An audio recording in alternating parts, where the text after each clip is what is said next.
श्री गणेशाय नमः। प्रिय बंधुओं, भक्त कई प्रकार के होते हैं भगवान के।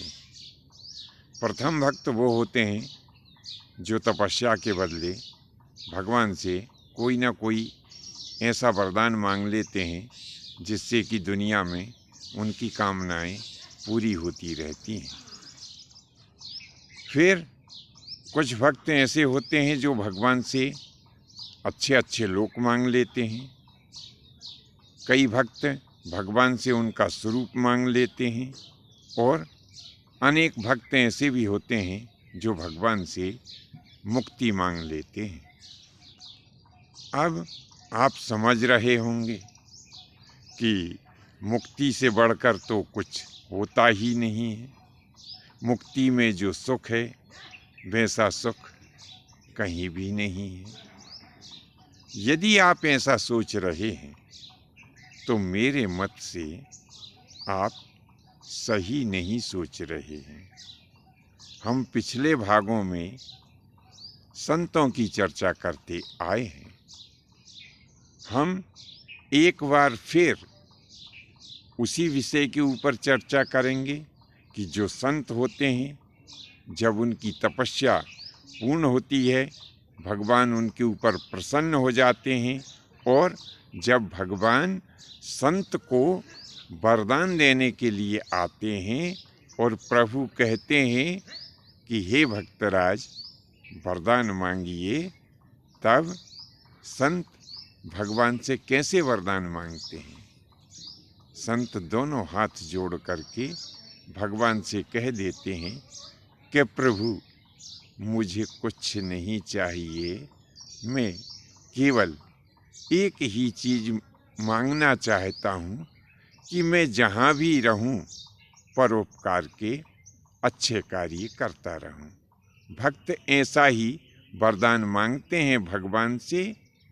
भक्त लोग जो होते हैं जिन्हें कि हम संत कहते हैं, तो संत सदैव दूसरे के लिए जीते हैं।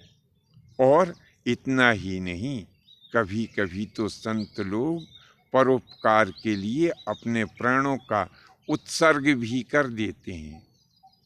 महात्मा दधीची इसके सुंदर उदाहरण हैं, जिन्होंने कि देवताओं के हित के लिए अपना शरीर भी दान कर दिया था। संतों की महिमा के संबंध में एक जनश्रुति या एक लोक श्रुति की कथा दुनिया में प्रचलित है कि एक बार मुक्ति ने भगवान से पूछा कि हे प्रभु, कृपा करके आप मेरी मुक्ति भी बता दीजिए।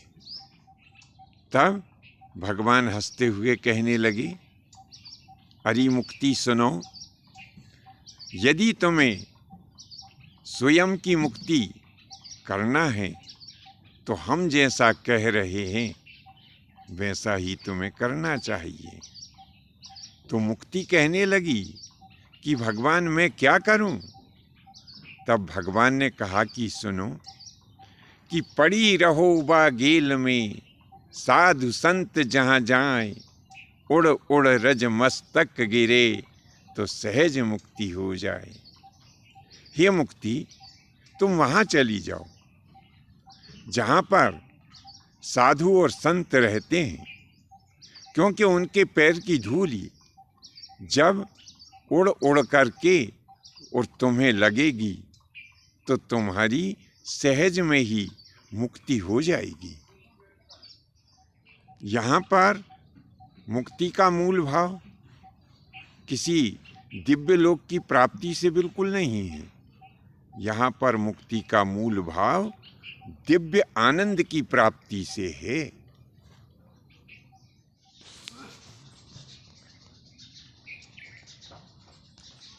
अब यह दिव्य और वास्तविक आनंद कहाँ है? क्या स्वर्ग आदि विभिन्न लोकों में यह दिव्य आनंद है? जहाँ पर से पुण्य क्षय होने के पश्चात फिर से इस दुनिया में जन्म लेना पड़ता है।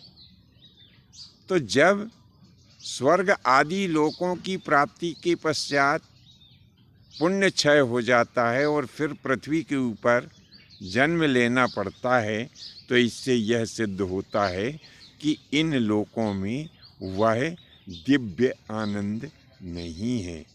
तो फिर वास्तविक वह दिव्य आनंद कहाँ पर है? तो वह वास्तविक दिव्य आनंद तो वहाँ है जहाँ पर निष्काम भाव से परोपकार करने वाले लोग रहते हैं। और जो लोग इस सिद्धांत पर चलते हैं, कौन से सिद्धांत पर? कि परहित सरिस धर्म नहीं भाई, पर पीड़ा सम नहीं अधमाई। जो सदैव देश और समाज हित के कार्य करते हैं, किसी को कष्ट नहीं देते हैं, जो दूसरे का सुख अपना सुख समझते हैं और जो दूसरे के दुख को अपना दुख समझते हैं, ऐसे दिव्य पुरुष ही संत कहलाते हैं। और इन्हीं के दर्शन से पाप दूर होते हैं और ऐसे दिव्य संतों की मुक्ति भी दासी बन जाती है। बंधुओं, यह आज का भाग आपको कैसा लगा नीचे कमेंट्स बॉक्स में अवश्य लिखें। धन्यवाद।